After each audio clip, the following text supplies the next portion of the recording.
नमस्कार. Ignite अकॅडमीच्या online प्लॅटफॉर्मवर आपणा सर्वांचं स्वागत. मुंबई हायकोर्टाची जाहिरात प्रसिद्ध झालेली आहे. पदाचं नाव आहे क्लर्क. एकूण जागा आहेत 129.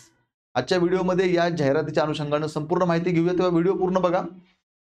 बघा या ठिकाणी ॲडव्हर्टाइजमेंट ही आहे जाहिरात. High court of Bombay.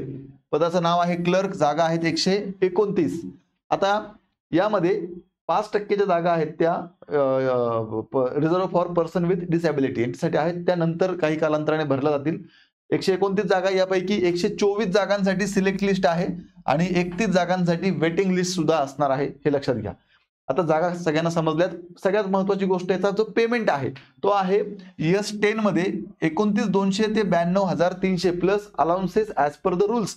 म्हणजेच विद्यार्थी मित्रांनो, स्टार्टिंगलाच पगार जो आहे तुमचा तो 45 ते 50,000च्या दरम्यान हा तुमचा पगार स्टार्टिंगला चालू होतो, हे लक्षात घ्या. चला पुढे. आता यानंतर एज लिमिट किती वर्षापर्यंत फॉर्म भरता येईल. ओपन कॅटेगरीमध्ये असाल तर 18 वर्षापासून ते 38 वर्षापर्यंत फॉर्म भरता येईल. ओपन सोडून बाकी कुठल्याही कॅटेगरीमध्ये असाल तर वयाच्या 43 वर्षापर्यंत फॉर्म भरता येईल. तुम्ही ऑलरेडी हायकोर्टामध्ये काम करत असाल किंवा गव्हर्नमेंटचे एम्प्लॉय असाल तर तुम्हाला वयाचं कुठल्याही प्रकारचं बंधन नाही. आता क्वालिफिकेशन काय लागणार आहे समजून घ्या. कोण फॉर्म भरू शकतो तर बघा, मस्ट पजेस युनिव्हर्सिटी डिग्री, म्हणजेच कुठल्याही विद्यापीठाची अर्थात मान्यताप्राप्त विद्यापीठाची डिग्री तुमच्याकडे असली पाहिजे. म्हणजे तुमचं ग्रॅज्युएशन असणं गरजेचं आहे. इथे एक गोष्ट सांगितलेली आहे, जर तुमचं डिग्री किंवा तुमचं ग्रॅज्युएशन जर लॉ मध्ये असेल तर तुम्हाला प्राधान्य दिलं जाईल. बस एवढंच आहे. पुढे बघा काय म्हटलंय. आता हे मी सगळं वाचत नाही बसत, मी वाचलेली आहे जाहिरात. तुम्हाला महत्वाचे पॉईंट फक्त सांगतो. बघा आता या ठिकाणी सांगितलेलं आहे टायपिंग लागणार आहे तुमचं. आता टायपिंग जे आहे ते 40 शब्द पर मिनिट किंवा 40 word per minute. English 40 typing लागणार आहे तुमचं. ठीक आहे. मग ITI मध्ये असेल तरी चालणार आहे किंवा मग गव्हर्नमेंट जे एक्झामिनेशन घेतं टायपिंगच्या ते सर्टिफिकेट असेल तरी पण चालणार आहे, लक्षात घ्या. त्यानंतर बघा आता कम्प्युटरचं बेसिक नॉलेज तुमच्याकडे असणं गरजेचं आहे, ज्यामध्ये MS office, MS word, word star, ठीक आहे, ह्या सगळ्या गोष्टी तुम्हाला ऑपरेट करता आल्या पाहिजे. बेसिक कम्प्युटरचं नॉलेज असलेलं सर्टिफिकेट लागणार आहे. अर्थात त्याच्यामध्ये MSc असेल तरी सुद्धा चालणार आहे, हे लक्षात घ्या. In addition to the above eligibility criteria अजून काय लागणार आहे तर ते म्हणतात की मराठी भाषेचं उत्तम ज्ञान असलं पाहिजे आणि तुम्हाला व्हिडिओ कॉन्फरन्सिंग ऑपरेट करता आली पाहिजे. ठीक आहे. हे ऍडिशन सांगितलं याच्यामध्ये फक्त. ठीक आहे. आता हे प्रत्येकाला हे जमतच, लक्षात घ्या. आता पुढे एक्झाम स्टेजेस. आता परीक्षा कशी होणार आहे आपली, तर ही ऑनलाईन परीक्षा असणार आहे, लक्षात घ्या. आता या परीक्षेमध्ये स्क्रीनिंग टेस्ट आधी असेल. ठीक आहे. स्क्रीनिंग म्हणजे अर्थात कम्प्युटरवरती आधारित एक्झाम तुमची असेल 90 मार्कांसाठी.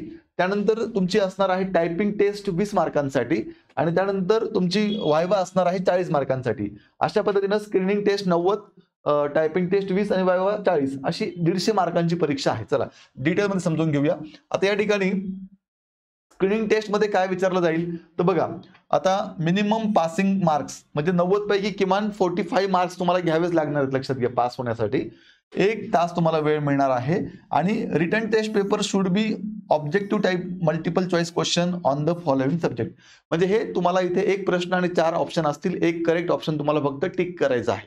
चला याच्यामध्ये मराठी विचारलं जाईल 10 मार्कांसाठी, इंग्रजी 20 मार्कांसाठी, जनरल नॉलेज 20 मार्कांसाठी, जनरल इंटेलिजन्स 20 मार्कांसाठी, अर्थमॅटिक म्हणजे गणित 20 मार्कांसाठी आणि कम्प्युटर जे आहे ते 10 मार्कांसाठी विचारलं जाईल, हे लक्षात घ्या. अशा पद्धतीने ही 90 मार्कांसाठी ही स्क्रीनिंग टेस्ट तुमची होणार आहे. ठीक आहे. If the candidate fails in screening test he or she will not be consider for the typing test. तुम्ही जर ही इथे कमीत कमी 45 मार्क्स तुम्ही नाही घेतले तर पुढच्या टप्प्यासाठी तुम्हाला विचारात घेतलं जाणार नाही, असं या ठिकाणी म्हटलेलं आहे. चला पुढे. आता टायपिंग टेस्ट तुमची आहे 20 मार्कांसाठी. आता इथे काय म्हटले बघा, टायपिंग टेस्ट मध्ये मिनिमम पासिंग मार्क्स 10 मार्क तुम्हाला घ्यावेच लागतील. Typing passage containing of 400 words. ठीक आहे. 400 शब्दांचा तुमचा पॅसेज असणार आहे, लक्षात घ्या.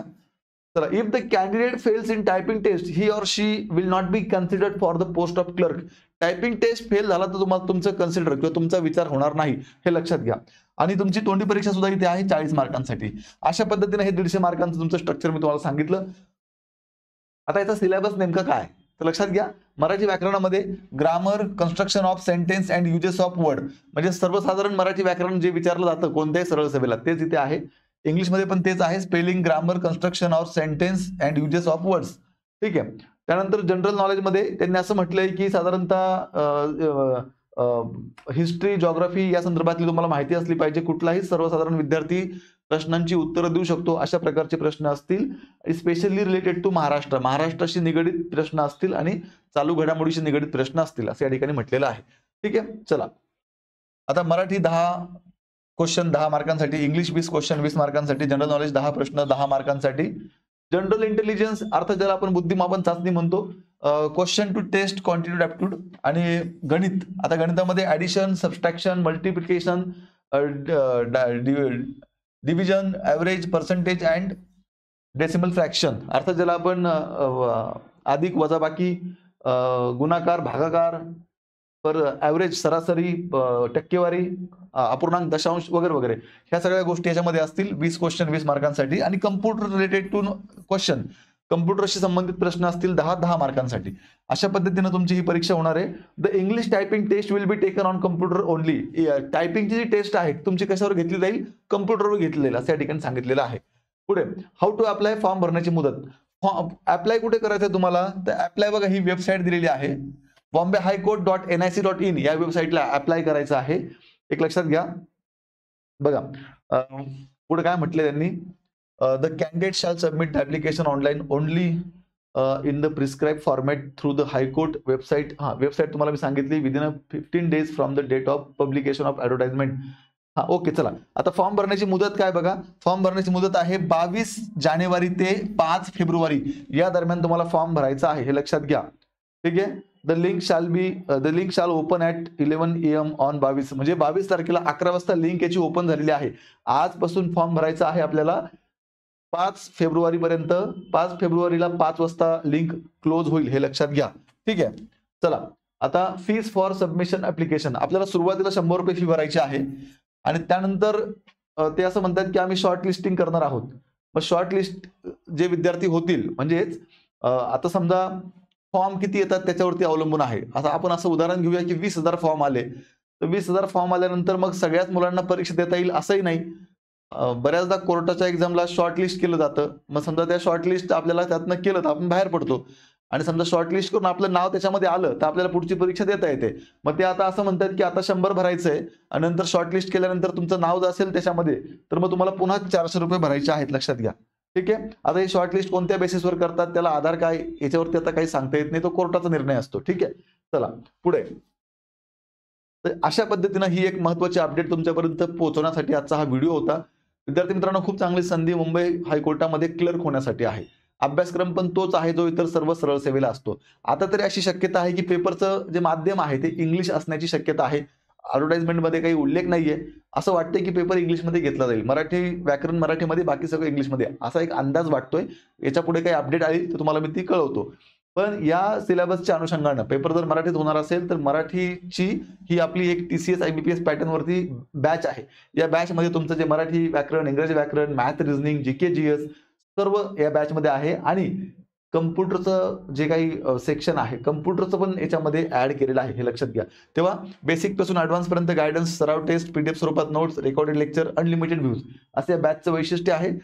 इग्नाइट अकॅडमीचं ऍप्लिकेशन डाउनलोड करून तुम्हाला ही बॅच जॉईन करायची आहे. आणि अधिक माहितीसाठी 88 25 61 17 या नंबरला संपर्क करायचा आहे. आणि अशाच प्रकारे वेगवेगळ्या स्पर्धा परीक्षांचे व्हिडिओज, अपडेट्स जाणून घेण्यासाठी आजच इग्नाइट अकॅडमीचं YouTube चॅनल सबस्क्राईब करायचं आहे.